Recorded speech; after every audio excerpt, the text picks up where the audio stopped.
The last thing I remember before everything went dark was my brother's face. Not a worried face. Not a frightened face. Not even a shocked face. Just annoyed.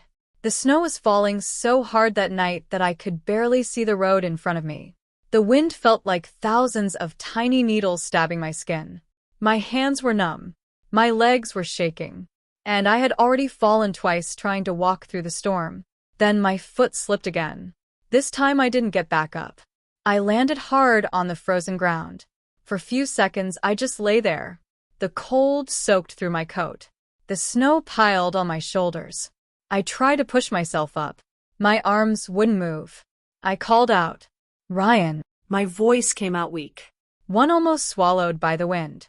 A few feet away stood my older brother, Ryan Carter, the person who was supposed to protect me, the person who had promised our mother that he would always look after me, the person I trusted more than anyone in the world. He looked directly at me. Our eyes met. For 1 second, I thought he was coming back. I thought he would help me stand. I thought he would throw his arm around me and help me reach the cabin. Instead, he turned around and walked away, step after step, further into the snow, leaving me behind. At first, I couldn't believe it. My brain refused to accept what I was seeing. Maybe he was getting help. Maybe he was finding another path. Maybe number 2 deep down I knew. He wasn't coming back. The snow continued to fall. The wind grew stronger. My body became heavier. My eyelids started closing. And one terrifying thought entered my mind. What if this is how my story ends? Alone. Forgotten. Abandoned by my own brother. I tried screaming again. Nothing. My voice was gone. The darkness around me felt bigger. The cold felt deeper. The world became quieter. And then, everything disappeared. When I opened my eyes again, I saw white lights above me. Bright lights. Warm lights. 3 hospital lights. For a moment, I thought I was dreaming. Machines beeped softly nearby. A blanket covered my body. Warm air touched my skin. A nurse noticed I was awake. Her eyes widened. "Oh my God." She rushed toward me. "She's awake." Voices filled the room. Doctors entered. Questions followed. How did I feel? Did I know where I was? Could I remember my name? I answered slowly. Every word felt heavy. My throat hurt. My muscles ached. But I was alive. Somehow, I was alive. 4 hours later, a doctor finally explained what had happened. A snowplow driver found me, barely conscious, buried under snow near an abandoned hiking trail. Another 30 minutes, and things could have ended very differently. The driver saved my life. A complete stranger. Not my brother. Not my family. A stranger. I stared at the ceiling after hearing that, trying to process everything, trying to understand why Ryan had left me. What kind of brother walks away from his sister in a snowstorm? What kind of person does that? I didn't have answers. Not yet. But I was about to learn something far worse. Something that would destroy everything I thought I knew about my family. 3 days later, Ryan finally showed up. He walked into my hospital room carrying coffee, like this was a normal visit. 5, like nothing unusual had happened. Like he hadn't abandoned me. He smiled. Actually smiled. "Hey, kid." Kid. The nickname he'd used my entire life. Hearing it now made me sick. I looked at him. Really looked at him. Waiting for guilt. Waiting for shame. Waiting for regret. There was none. Instead, he pulled up a chair, took a sip of coffee, and said something that changed everything. "So," he shrugged casually. "How are you feeling?" I couldn't believe it. No apology. No explanation. 6, no concern. Just a simple question. As if we were discussing the weather. I stared at him, then asked the only thing that mattered. "Why did you leave me?" The smile vanished. For the first time, Ryan looked uncomfortable, but only for a second. Then he leaned back, crossed his arms, and said something that would haunt me forever. "I didn't think you'd actually survive." The room went silent. I felt every word hit me like a truck. Not because of what he said, but because of how easily he said it. As if it didn't matter. As if my life didn't matter. I felt my heart break, right there in that hospital room. And that was the moment I realized something. The snowstorm wasn't the real betrayal. 7, it was only the beginning. Because the truth behind Ryan's actions stretched back years. Back through our childhood. Back through family secrets. Back through lies I never knew existed. And once those secrets came into the light, someone's life was going to fall apart. The only question was whose. And for the first time since waking up in that hospital bed, I wasn't afraid anymore. I was angry. Very angry. And Ryan had no idea what was coming. Because the sister he left behind in that snowstorm? She wasn't gone. She was just getting started. 8. People think betrayal happens in a single moment. One cruel decision. One lie. One act of selfishness. But the truth is different. Real betrayal starts years before anyone notices. It grows quietly, hidden beneath family dinners, birthday parties, holiday photos, and fake smiles. Looking back now, I realize the snowstorm wasn't where Ryan's betrayal began. It started long before that. It started when we were children. My name is Emily Carter. I'm 31 years old. Or, at least I was when everything happened. Ryan is 4 years older than me. Growing up, everyone thought we were close. And in many ways, we were. When I was 7 and got bullied at school, Ryan defended me. When I broke my arm riding a bike, Ryan carried me home. When Dad left our family, Ryan became my protector. At least that's what I believed.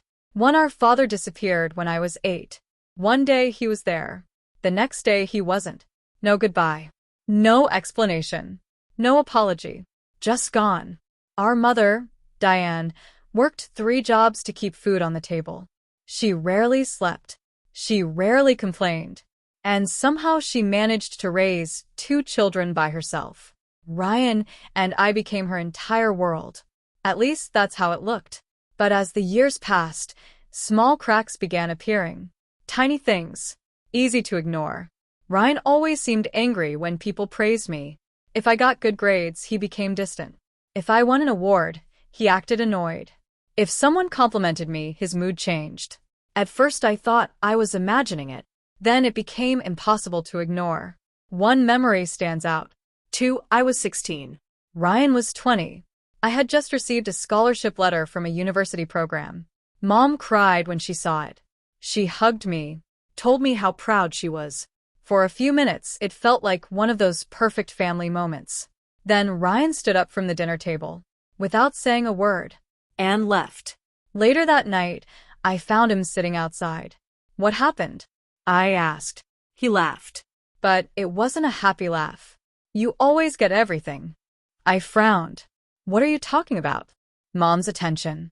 His voice was cold. Everyone acts like you're some kind of miracle. I stared at him, because nothing he said made sense. Mom loved both of us. 3 at least I thought she did. But Ryan wouldn't let it go. For years, similar arguments happened. Small comments. Small resentments. Small moments that slowly piled up. And every time I tried fixing things, he pushed me away. Eventually, I stopped trying. Life moved on. I finished college, started working in marketing, built a decent career. Ryan started a construction company. For a while, things seemed okay. Not perfect, but okay. Then Mom got sick. Everything changed after that.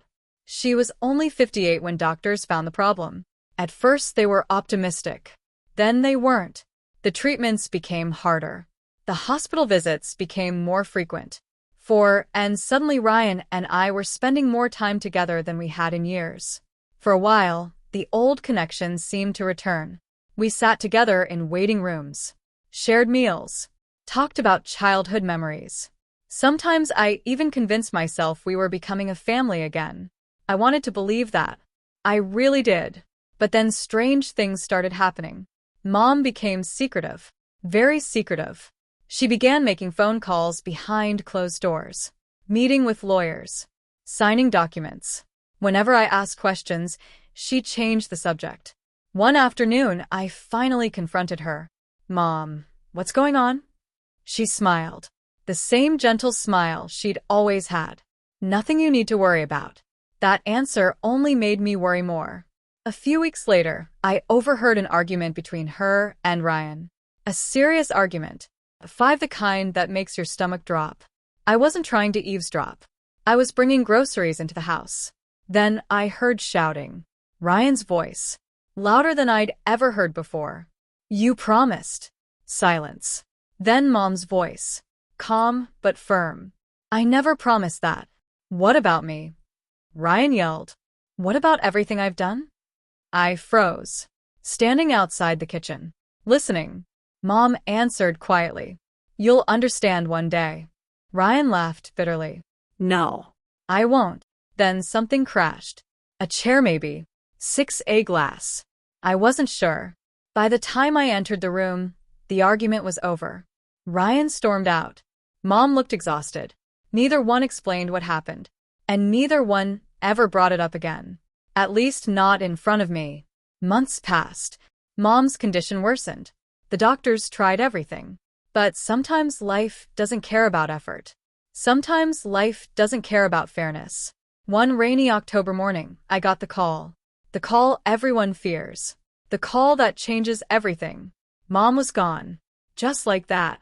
Gone. The funeral was packed. Friends, neighbors, co-workers. 7 people whose lives she'd touched over decades. Everyone spoke about her kindness, her strength, her generosity.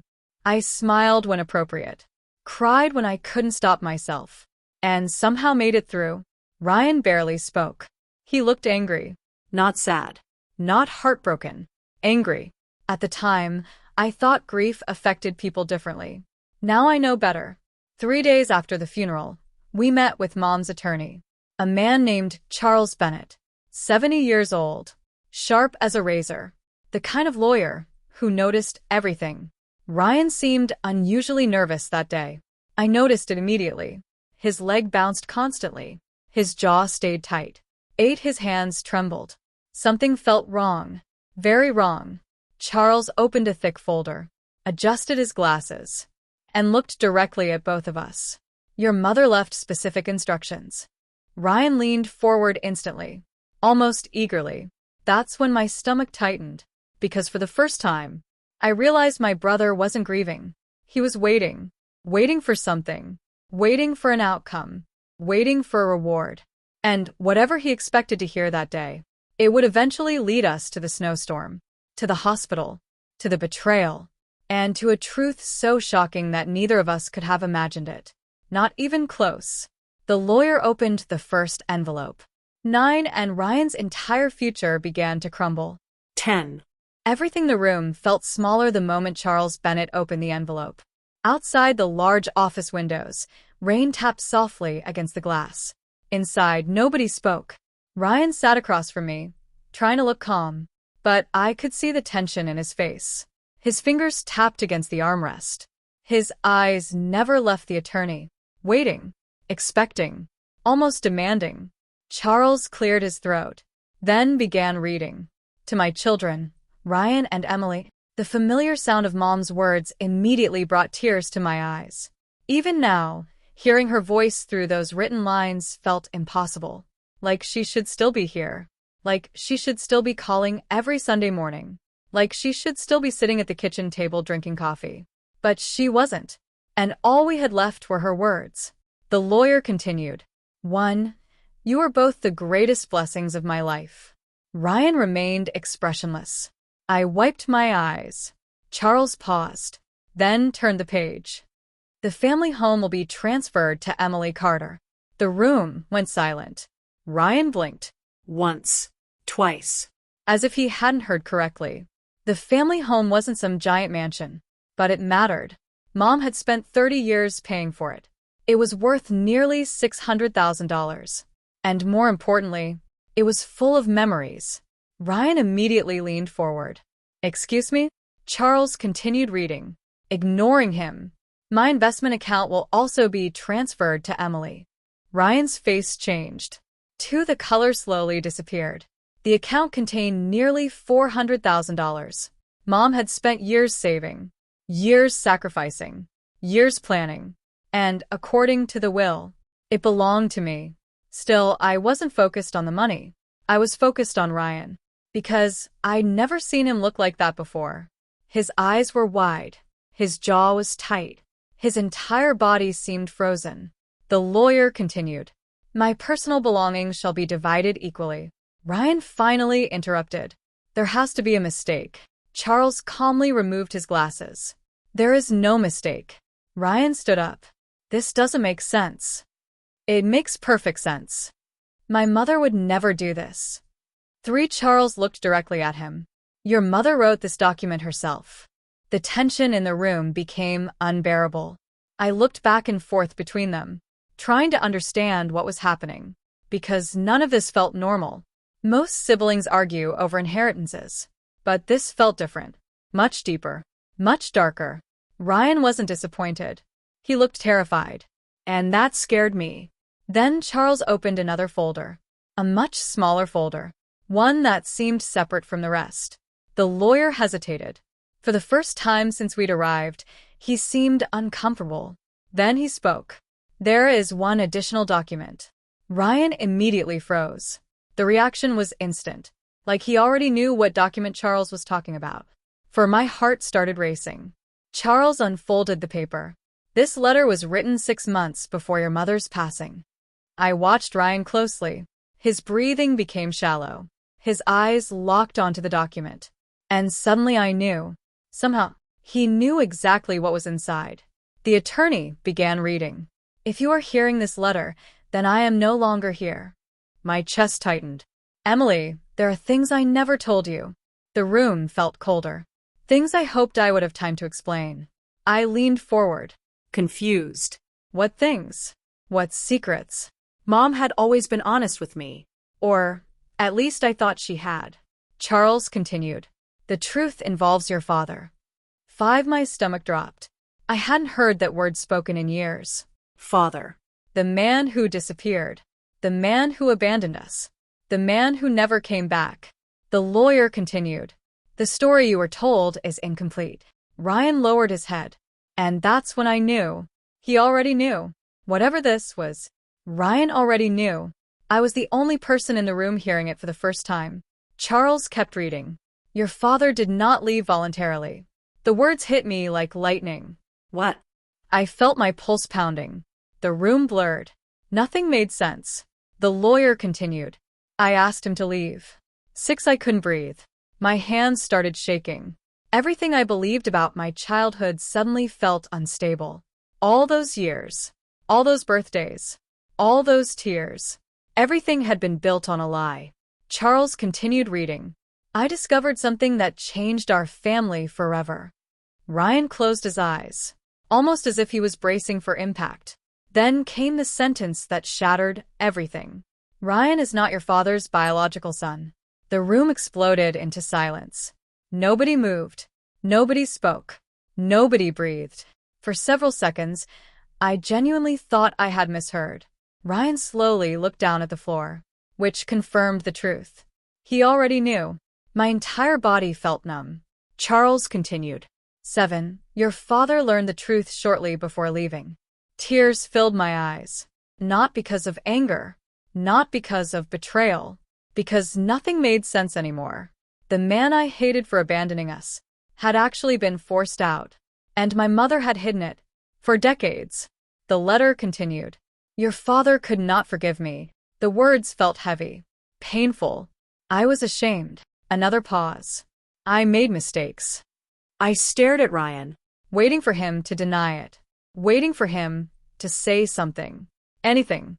But he remained silent. Charles continued. I promised Ryan that one day I would explain everything.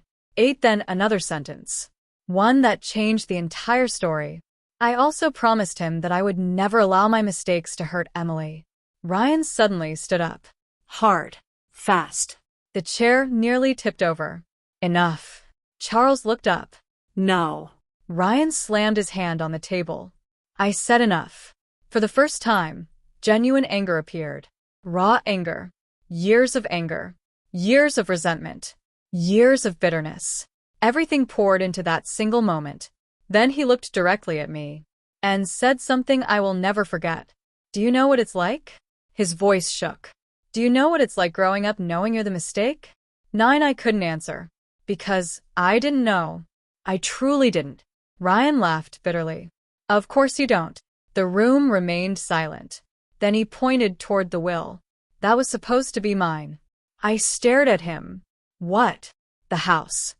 His eyes narrowed. The money. My stomach dropped. No. Yes.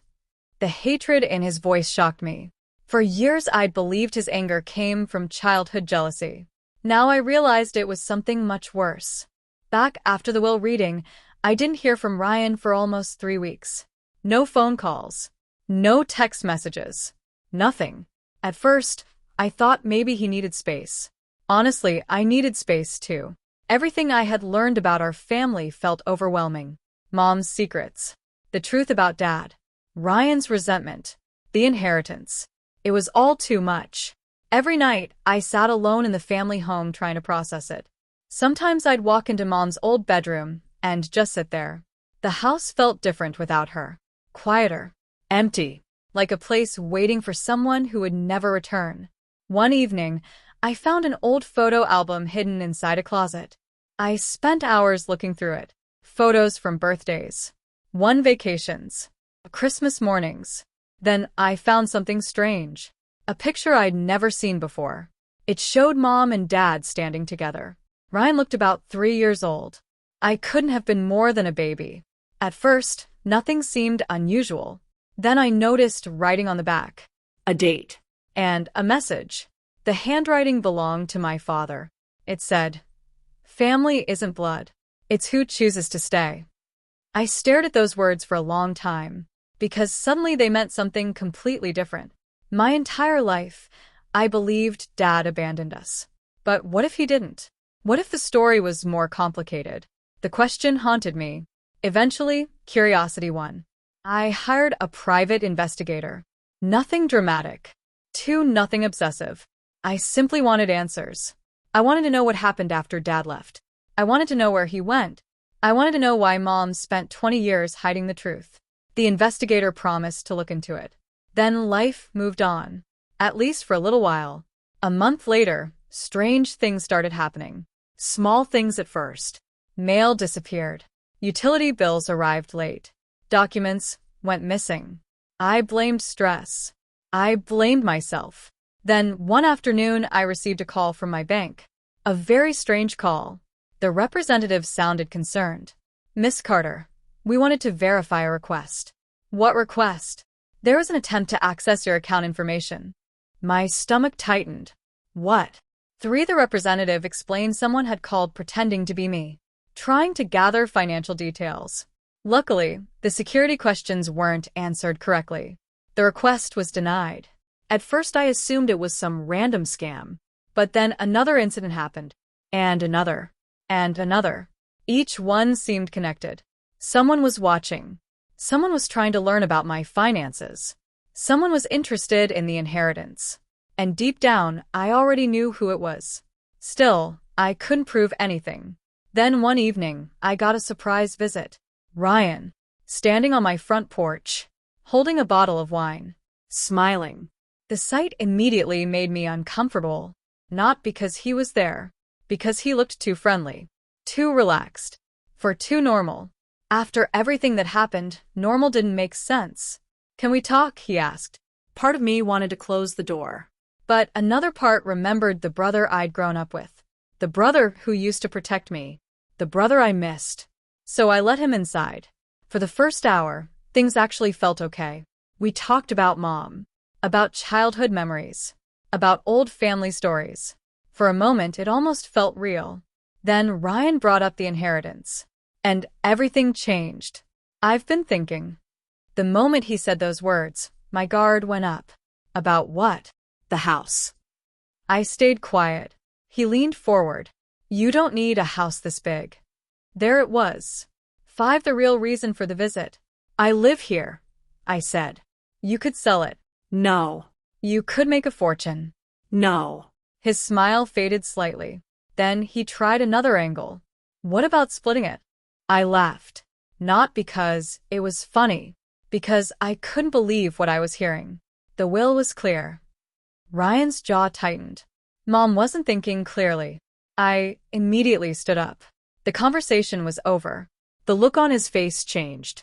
And for a split second, I saw something dangerous. Something ugly. Then it disappeared. Just as quickly as it appeared. He stood. Six picked up his coat. And left. Without another word. That should have been the end. It wasn't. 2 weeks later, the private investigator called. The moment I answered, I knew something was different. His voice sounded serious. Miss Carter, I found your father. My heart stopped. After 23 years. After all this time. He had found him. I sat down immediately. Where is he? The investigator hesitated, then answered. Montana. I couldn't speak. The word barely registered. Montana. Thousands of miles away. An entire lifetime away. 7. The investigator continued. There's something else. The way he said it made me nervous. What? He never remarried. I frowned. What does that mean? It means he's been alone all these years. That hurt more than I expected, because suddenly I imagined him, living alone, growing older, carrying whatever pain caused him to leave. The investigator continued. He also kept every photograph. My eyes filled with tears. Every photograph. Every picture of me. Every picture of Ryan. Every picture of our family. For over 2 decades. The investigator lowered his voice. There's one more thing you should know. 8. My heart pounded. What? He tried contacting you. I froze. What? Several times. The room spun. What do you mean? The answer changed everything. He sent letters. I couldn't breathe. Letters. Many of them. My entire body went cold, because I already knew what that meant. Someone intercepted them. Someone made sure they never reached me. And there was only one person who could have done that. Mom. The woman I loved. The woman I trusted. The woman who built my entire understanding of reality. The truth felt unbearable. 9. Yet somehow, it wasn't even the worst discovery. Because the investigator wasn't finished. Not even close. His next sentence would connect my father, my inheritance, And Ryan. in a way I never expected. And once I learned the truth, I would finally understand why my brother hated me so much. Not because of the money. Not because of the house. Not because of the will. But because of something hidden for nearly 30 years. A secret powerful enough to destroy a family. And Ryan was willing to do almost anything to keep that secret buried. Even if it meant leaving his own sister to die in a snowstorm. 10. After hanging up with the private investigator, I sat motionless for nearly an hour. The house was completely silent. No television. No music. Nothing. Just me. And the truth. Or at least part of it. My father hadn't abandoned me. That single realization changed everything. For 23 years, I carried anger toward a man who had apparently spent those same 23 years trying to reconnect with me. I didn't know whether to cry or scream. Maybe both. The next morning, I asked the investigator to send copies of everything he found. 3 days later, a thick envelope arrived. Inside were photographs, public records, addresses, and copies of letters. Letters my father had written over the years. Letters I was never supposed to see. My hands trembled as I opened the first one. The date shocked me. It was written just 6 months after he left. Dear Emily, today is your 9th birthday. I don't know if you'll ever read this. I don't know if your mother will allow it. But I want you to know something. I didn't leave because of you. Not for 1 second. I think about you every day. I miss your smile. I miss hearing your voice. And if life were different, I'd be there today watching you blow out your candles. I love you, Dad. I couldn't stop crying. For years, I'd imagined a selfish man who didn't care. Instead, I found a father writing birthday letters that never reached his daughter. There were dozens of them. Every year. 2, every birthday. Every Christmas. Every major milestone. He never stopped writing. Not once. And somehow that hurt more than believing he didn't care. Because now I understood how much had been stolen from both of us. Hours passed as I read every letter. Then I reached the final one. The most recent, written only 8 months earlier. The handwriting looked shakier, older, more tired, but the message was clear. He still loved me. He still hoped we'd meet someday. And at the bottom was something unexpected. A phone number. I stared at it for nearly 10 minutes, then finally dialed. The phone rang. Once. Twice. 3 times.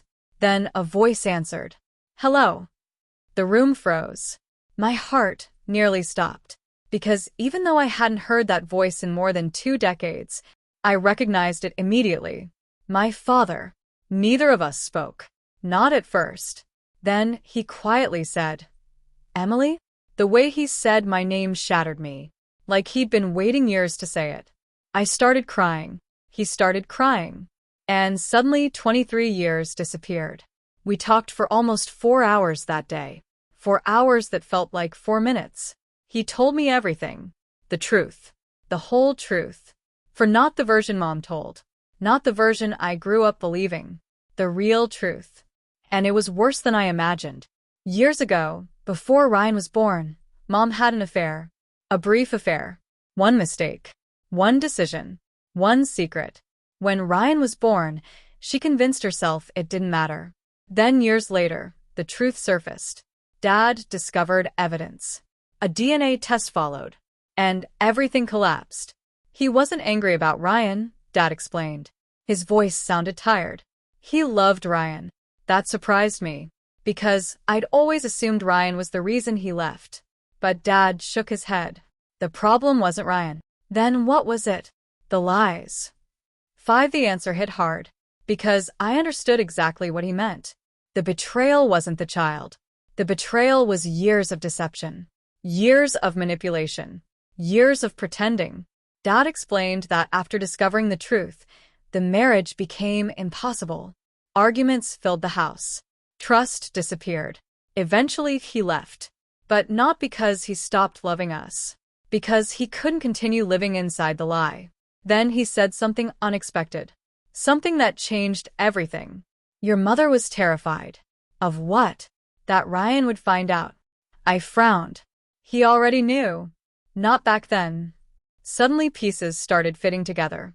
Mom spent years protecting Ryan from the truth. Years hiding reality. 6 years trying to preserve the family.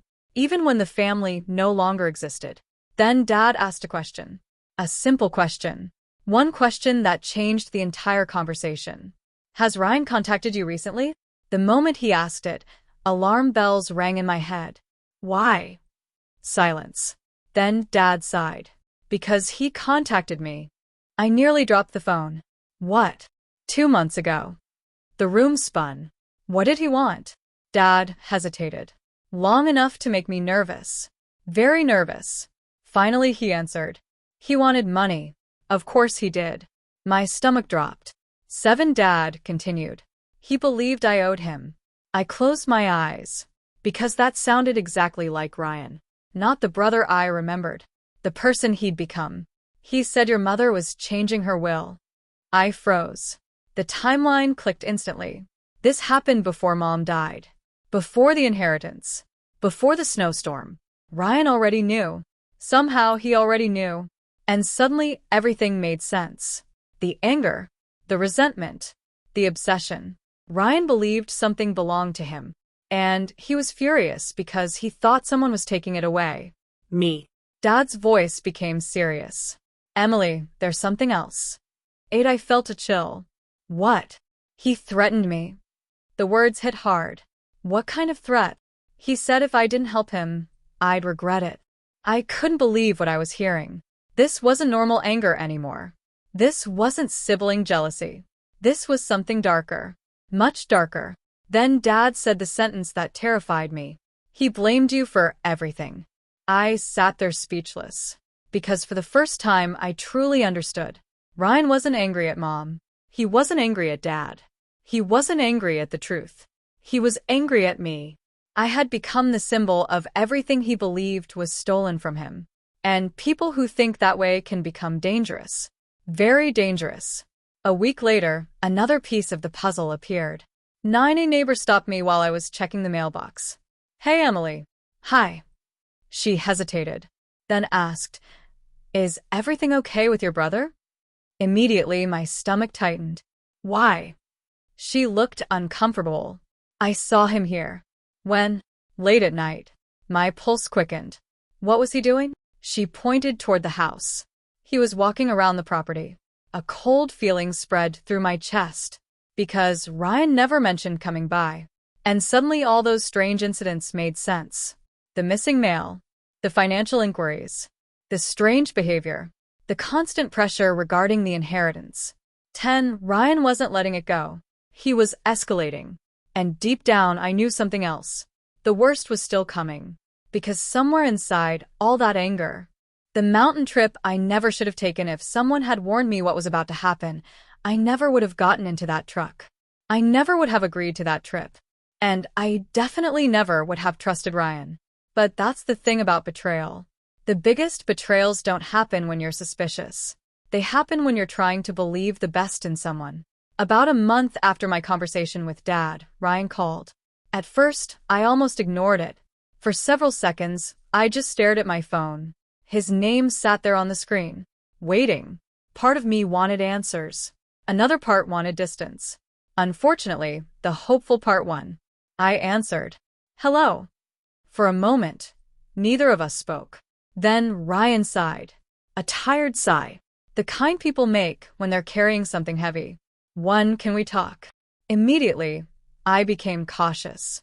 "We already talked." No. His voice sounded different. Softer. "I mean, really talk." I stayed quiet. Ryan continued. "I know I've been angry." That was an understatement. "I know I've said things I shouldn't have." I didn't respond. "I miss my sister." The words caught me off guard. For a second, I saw the brother from years ago. The brother who carried me home after I broke my arm. The brother who sat beside me during thunderstorms because I was scared. The brother I thought I'd lost. "I miss you too," I admitted. The silence that followed felt genuine. Then Ryan made a suggestion. One that seemed harmless at the time. Let's get away for a weekend." "What? Just us?" I frowned. "What for?" He laughed softly. "Because our family is falling apart." That wasn't exactly wrong. He continued. "Mom used to take us to Pine Ridge Cabin." I immediately remembered. The cabin sat deep in the mountains, 3 hours from the city, surrounded by forests. No neighbors, no traffic, no distractions. Some of my happiest childhood memories happened there. Ryan knew that. Of course he knew that. "We could talk," he said. "Figure things out." Part of me hesitated.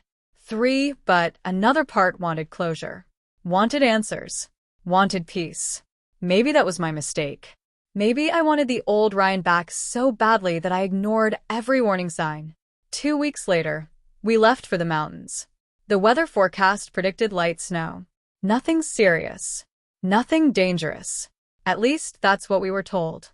The drive started surprisingly well. We talked. We laughed. We shared memories. For the first time in years, things felt normal. Almost too normal. Looking back now, that should have scared me. By late afternoon, we arrived at the cabin. It looked exactly as I remembered. Small. Quiet. Hidden among tall pine trees. The moment I stepped inside, memories flooded back. For Christmas decorations, board games, hot chocolate, family movie nights. For a few hours, everything felt peaceful. Then evening arrived, and everything changed. We were sitting near the fireplace when Ryan suddenly asked a question. A very specific question. "What are you planning to do with the inheritance?" My stomach tightened immediately. There it was again. The money. Always the money. "I haven't decided." Ryan stared into the fire. "You're keeping the house." "Probably." He nodded slowly. "What about the investment account?" I looked directly at him. "Why do you care?" His expression darkened. Only slightly. But I noticed. Because I'd started paying attention. A long silence followed. Then Ryan spoke. "You know Mom only did that because she felt guilty." I frowned. "What? The will?" His voice became colder. "She was trying to make up for what happened." I didn't like where the conversation was going. "That's not true." Ryan laughed. A bitter laugh. You really don't get it. The room suddenly felt uncomfortable, heavy, tense. Then he stood and walked outside, leaving me alone beside the fire. I barely slept that night. Something felt wrong. Very wrong. The next morning, I woke to strong winds. Snow covered everything. Trees, roads, the cabin roof, even the truck. By noon, the storm had become severe. The weather report warned people to stay indoors. Visibility was dropping quickly. Travel was not recommended. I figured we'd spend another night and leave once conditions improved. Ryan had other ideas. We should head back. I stared at him. In this? We'll be fine. No. The answer came instantly. The roads looked terrible. Any sane person would wait. But Ryan kept pushing. And pushing. 7 and pushing. Finally, I agreed to a compromise. We'd drive part of the way. If conditions worsened, we'd turn around. That seemed reasonable, at least at the time. About 40 minutes into the drive, visibility collapsed. The snow became overwhelming. The road almost disappeared. Then something happened. The truck slid. Hard. For several terrifying seconds, we lost control. Thankfully, Ryan managed to stop before reaching a ditch. Neither of us spoke. The situation was serious now. Very serious. We should go back. I expected him to agree. Instead, he shook his head. No. My pulse quickened. What do you mean no? 8, we're already halfway. No, we're not. Close enough. I couldn't believe what I was hearing. Every instinct screamed that something was wrong. Then the truck got stuck. Completely stuck. The tires spun uselessly. Snow surrounded us. The road had disappeared. And suddenly we were stranded. Miles from help. Miles from safety. Miles from anyone. The wind howled outside. Ryan stared through the windshield. Silent. Thinking. Then he said something strange. Very strange. We should walk. I looked at him like he'd lost his mind. In this storm? 9, the ranger station isn't far. I wasn't convinced. But after nearly 20 minutes of arguing, we eventually left the truck. At first, walking wasn't too difficult. Then conditions worsened. Fast. The snow became deeper. The wind stronger. The temperature colder. Every step felt harder than the last. My legs began shaking. My breathing became painful. And slowly I started falling behind. Ryan kept moving ahead. Not dramatically. Just enough to create distance. 20 feet. 30 feet. 40 feet. Then I slipped. Hard. The first fall wasn't serious. I got back up. A few minutes later, I slipped again. That one hurt. But I continued. Then came the third fall. The one that changed everything. My foot caught hidden ice. My body twisted. And I crashed into the snow. Pain shot through my ankle. Instant pain. Sharp pain. I tried standing. Couldn't. I tried again. Still couldn't. That's when fear arrived. Real fear. I called out. Ryan. The wind carried my voice away. The snow whipped around us like a living thing. The wind screamed through the trees. Visibility had dropped so low that the world seemed to disappear beyond a few yards. And there I was, lying in the snow, my ankle throbbing, my body shaking, looking up at my brother, waiting for help, waiting for compassion, waiting for something. Instead, Ryan just stood there, watching me. For several seconds, neither of us spoke. Then he laughed. A short laugh. A bitter laugh.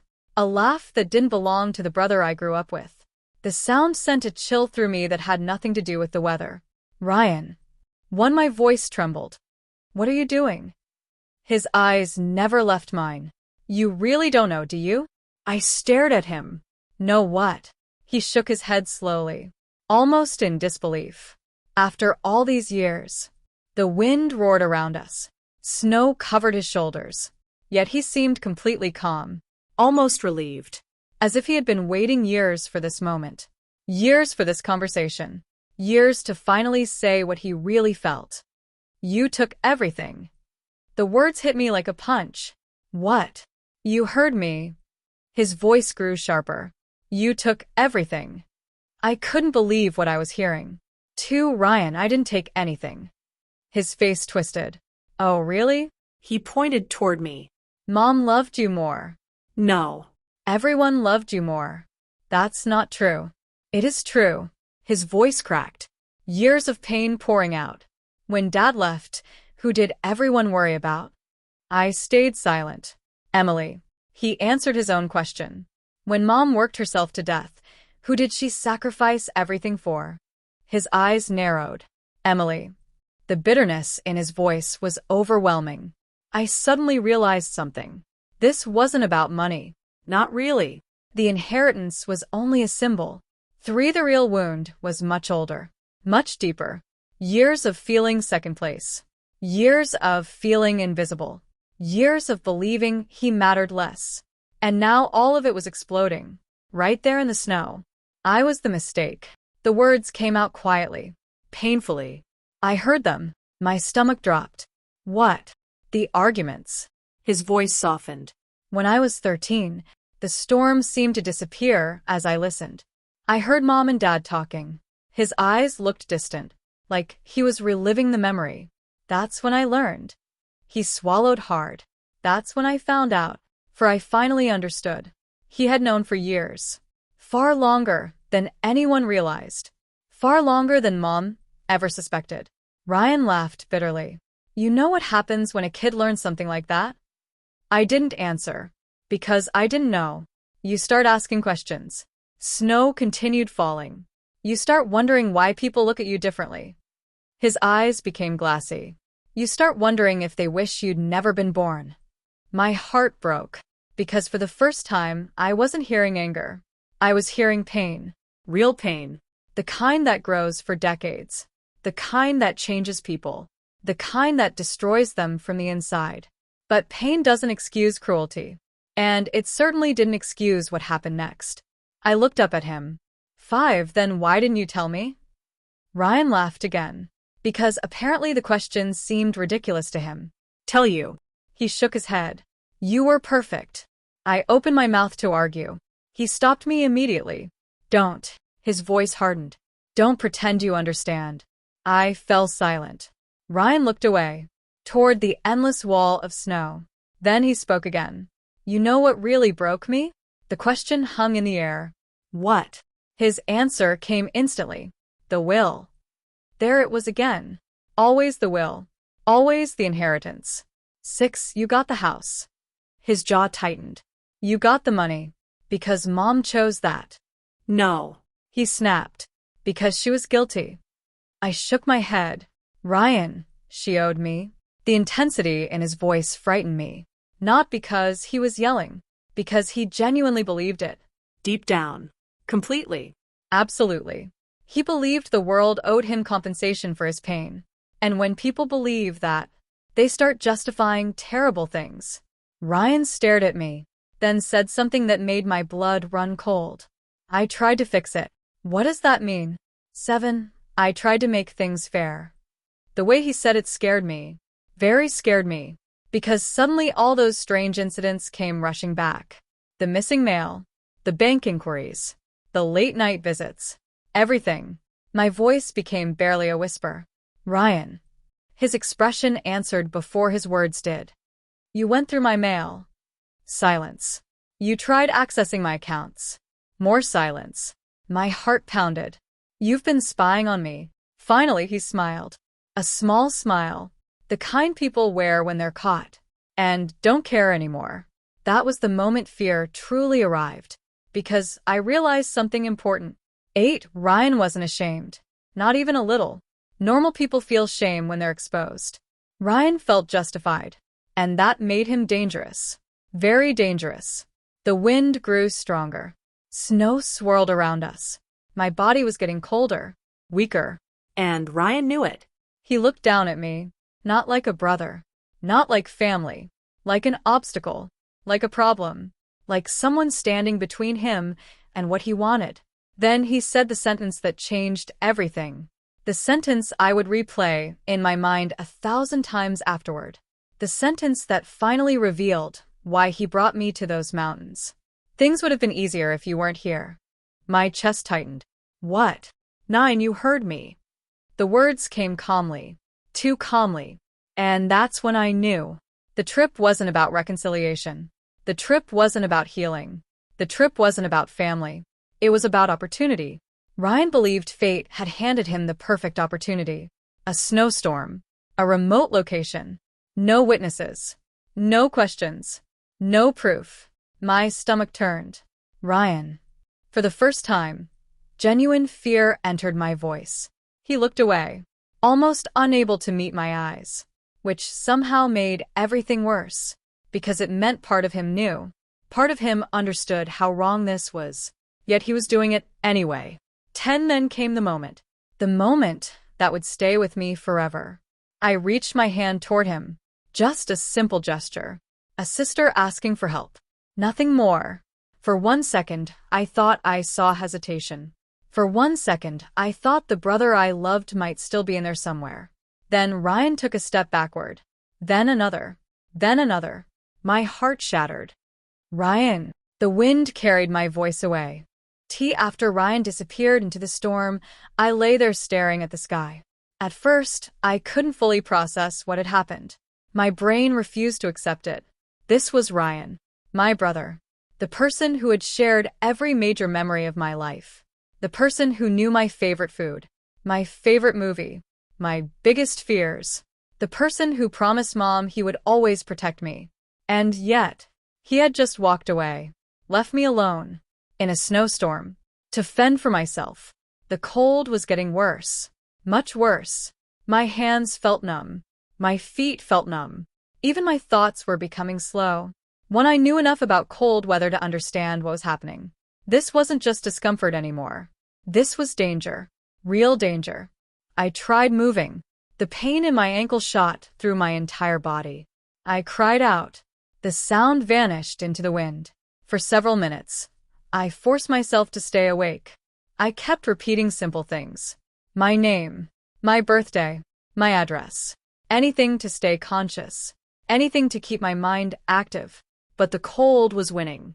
Slowly, steadily, relentlessly. Then something strange happened. The fear disappeared. People always imagine fear gets stronger in situations like that. Sometimes it doesn't. Sometimes it fades. A dangerous calm replaces it. A calm that whispers, just close your eyes. Just rest. Just for a minute. I wanted to. God, I wanted to. I was exhausted. The snow felt soft. The silence felt peaceful. Too peaceful. Then I remembered Mom. Her laugh. Her smile. The way she'd grab my hand whenever life became difficult. And suddenly I heard her voice inside my head. Not literally. Just a memory. A familiar memory. Emily Carter doesn't quit. The phrase made me smile. Even then. Even freezing in the snow. It made me smile. And somehow, that tiny smile gave me enough strength to keep fighting. I started yelling again. Over and over. For what felt like hours. Maybe it was. Maybe it wasn't. Time stopped making sense. Then I heard something. A sound. Faint. Distant. Mechanical. At first I thought I imagined it. Then I heard it again. Louder. A vehicle. My heart jumped. I screamed. The sound barely left my throat. I screamed again. And again. Then headlights appeared through the storm. 2 glowing lights cutting through the darkness. Coming closer. The next few minutes felt like a dream. A large snowplow stopped nearby. A man jumped out. Middle-aged. Heavy winter coat. Gray beard. Strong voice. The moment he saw me, his face changed. Oh my God. He rushed over. Katie, he yelled toward the truck. Call emergency services. The rest became a blur. Blankets. Voices. Lights. Movement. Then darkness. 5 and, eventually, the hospital. 3 days later, I met the man who saved my life. His name was Thomas Grayson.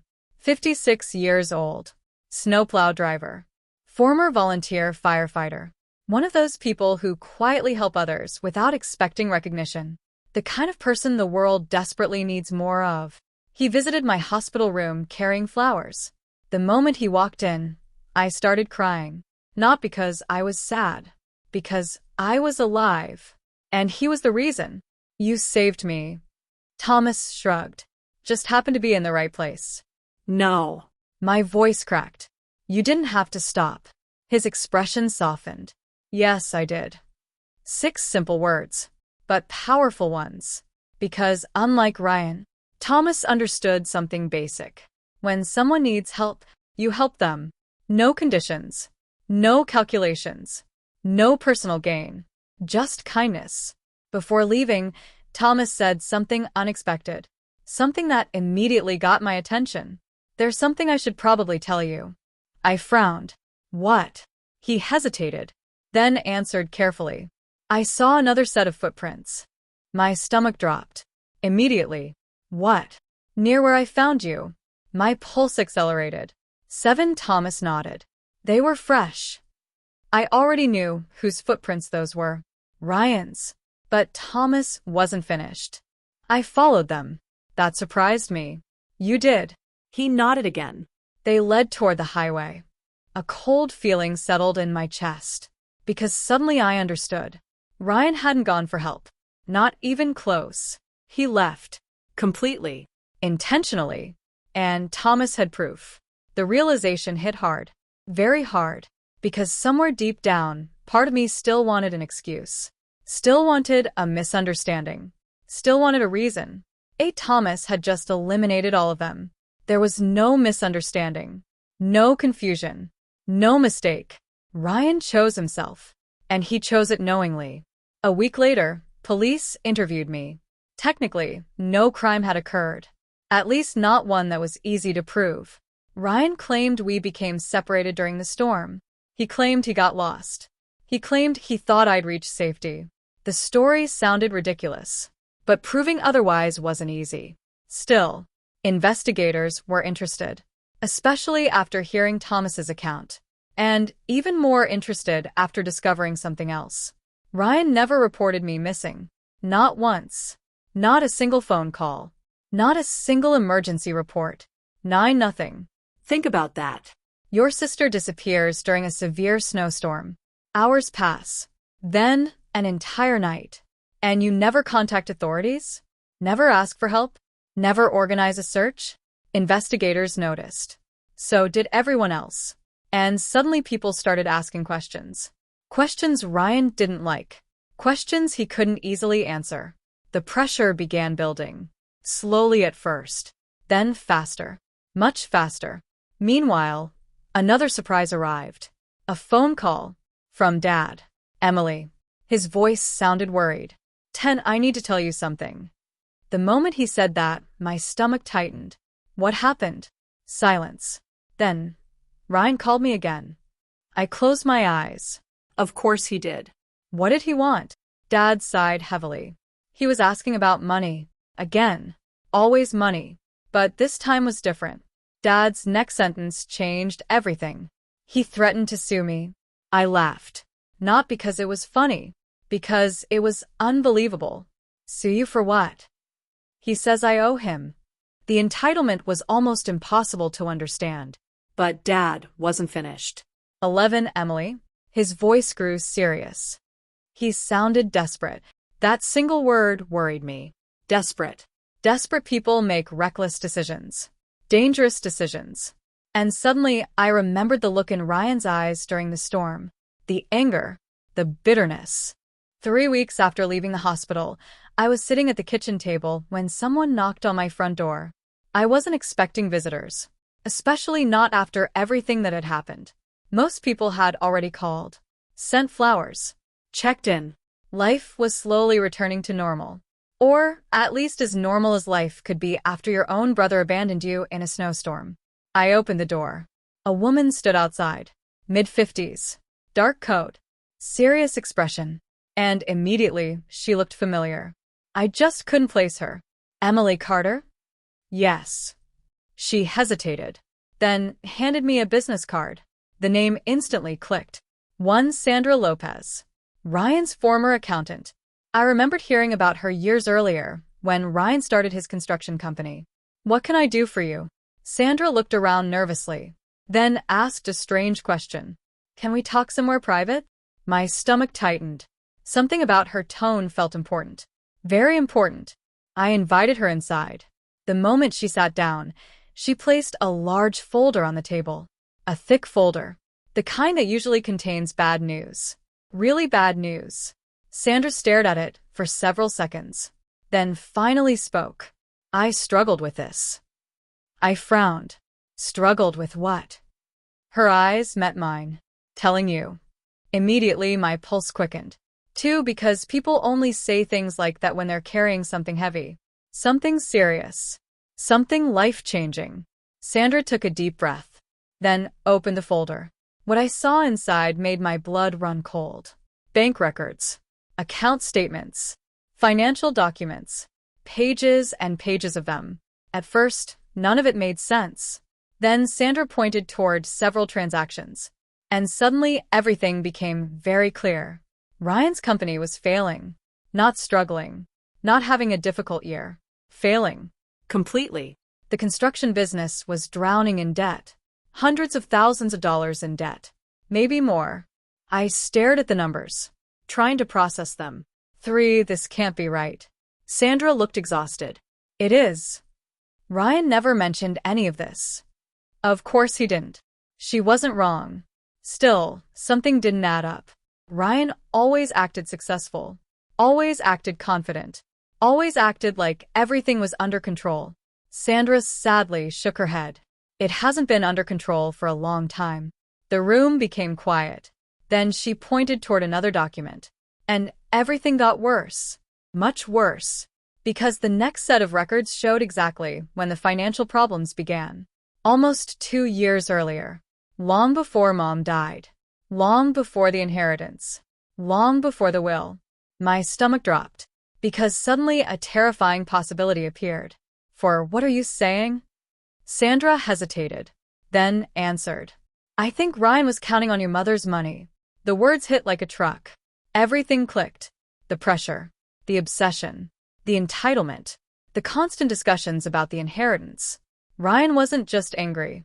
He was desperate. He believed Mom's estate would solve his problems. And when it didn't, something inside him broke. But Sandra wasn't finished. Not even close. Because the next document changed everything. Again. She slid a printed email across the table. I looked down and immediately recognized Ryan's name. The email had been sent months before Mom died. 5 to a private investigator. Not my investigator. A different one. I read the message once. Then twice. Then a third time. Because I couldn't believe what I was seeing. Ryan had hired someone to investigate Mom's estate before she passed away. He wanted information. Details. Documents. Anything related to the will. My hands started shaking. Sandra quietly spoke. He was obsessed. The word felt accurate. Too accurate. Then she revealed the worst part. The investigator refused. The request wasn't legal. So Ryan started searching for other ways to get information. And suddenly every strange incident made sense. The missing mail. 6, the financial inquiries. The late-night visits. Ryan wasn't acting emotionally. He was gathering intelligence. Preparing. Planning. Trying to control the outcome. And when the outcome didn't go his way, he snapped. For the next hour, Sandra explained everything. Piece by piece. Year by year. Debt after debt. Bad decision after bad decision. The picture became impossible to ignore. Ryan wasn't some victim of circumstance. Ryan created most of his problems himself. Risky loans. Poor investments. Expensive purchases. Failed projects. Every warning sign had been ignored. 7, every opportunity to fix things had been rejected. Instead of accepting responsibility, he searched for someone to blame. Eventually that person became me. The realization hurt. Not because I hated him, because I still loved him. Despite everything, some small part of me still loved my brother. And seeing how far he'd fallen was heartbreaking. But heartbreak doesn't erase consequences. And consequences were coming. Fast. A month later, investigators contacted me again. This time they weren't asking questions. They were sharing information. Information they discovered independently. Apparently, after the snowstorm, Ryan told several different versions of the same story. Different details, different timelines, different explanations. Each version contradicted the last. 8 investigators noticed. And contradictions create suspicion. Lots of suspicion. Then came the breakthrough. The thing Ryan never expected. A gas station camera. Located nearly 30 miles from where he claimed he was searching for help. The timestamp was devastating. Instead of looking for me, Ryan stopped at a convenience store, Bought coffee. filled his truck, and continued driving. Hours before emergency crews located me. The evidence wasn't criminal, but it was undeniable. He knew I was missing, and he left anyway. Word spread quickly. Family members heard. Friends heard. Neighbors heard. The story traveled everywhere. And suddenly Ryan found himself facing something he never anticipated. Not police. Not courts. Not lawsuits. Something worse. The truth. Because once people learned what happened, they started pulling away. Friends stopped calling. Business partners became cautious. Clients disappeared.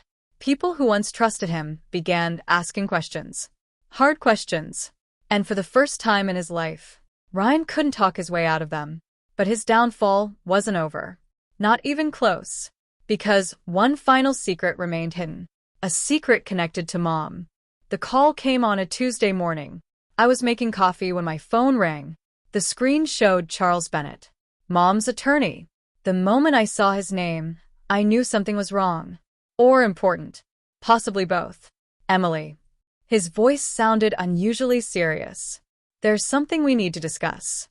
My stomach tightened. What happened? A brief pause followed. Then he answered. We found another document. For several seconds I didn't speak. Another document? After everything that had already happened? After the will? After the letters? One after the secrets? How could there possibly be more? Charles explained that while reviewing old records connected to Mom's estate, they discovered a safety deposit box. One nobody knew about. At least not publicly. And inside the box was something unexpected. A sealed envelope. With Ryan's name written across the front. Only Ryan's name. Nothing else. No instructions. No explanation. Just for Ryan. My pulse quickened immediately. When was it written? Charles answered quietly. About a year before your mother's death. The timing mattered. Because it meant Mom wrote it after learning Ryan knew the truth. After years of tension. After years of resentment. After years of pain. The letter wasn't old. It wasn't ancient history. It was recent.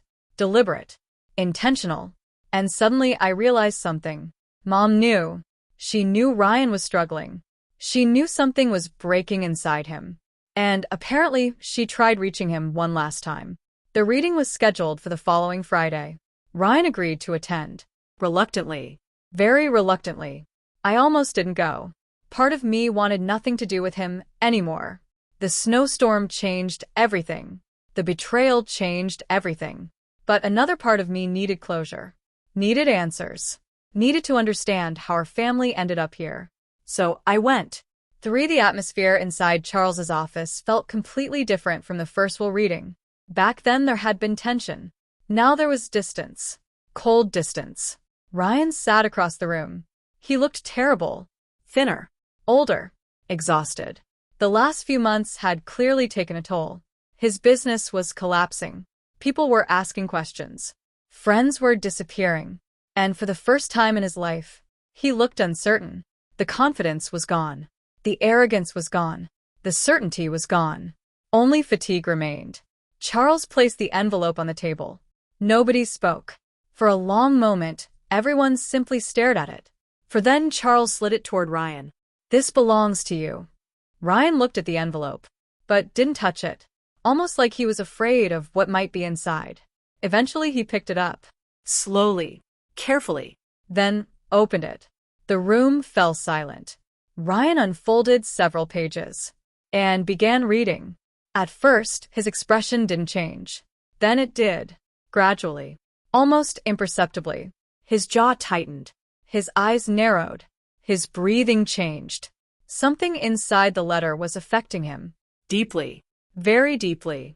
Several minutes passed. 5. Nobody interrupted. Nobody spoke. Then something happened I never expected. Ryan started crying. Not dramatic crying. Not loud crying. Just quiet tears rolling down his face. I hadn't seen him cry since we were children. The sight shocked me, because suddenly he didn't look dangerous. He didn't look angry. He looked broken. Completely broken.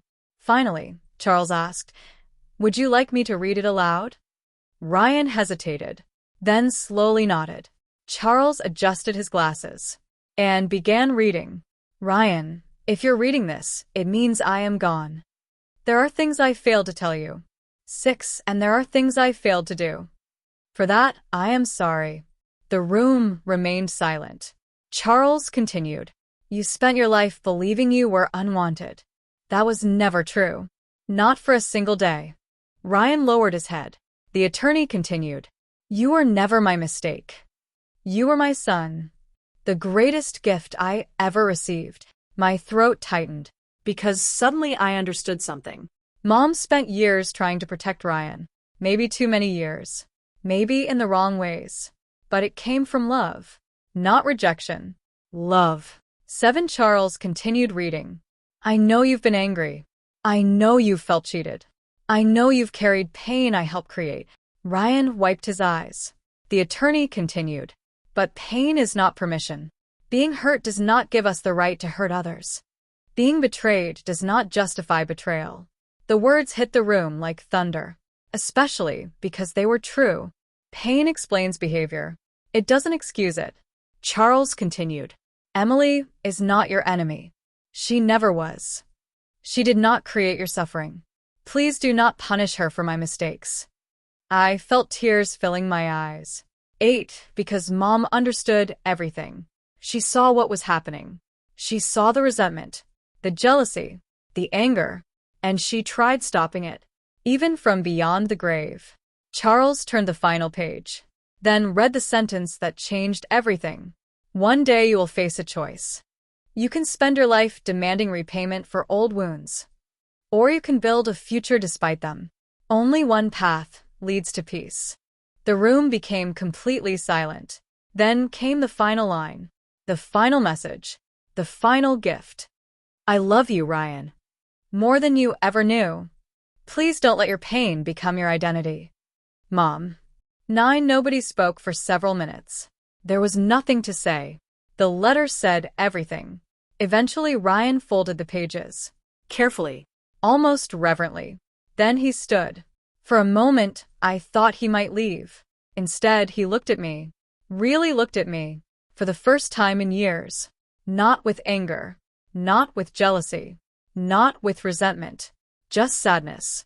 Deep sadness. And regret. A lot of regret. Then he said something I never expected to hear. 3 simple words.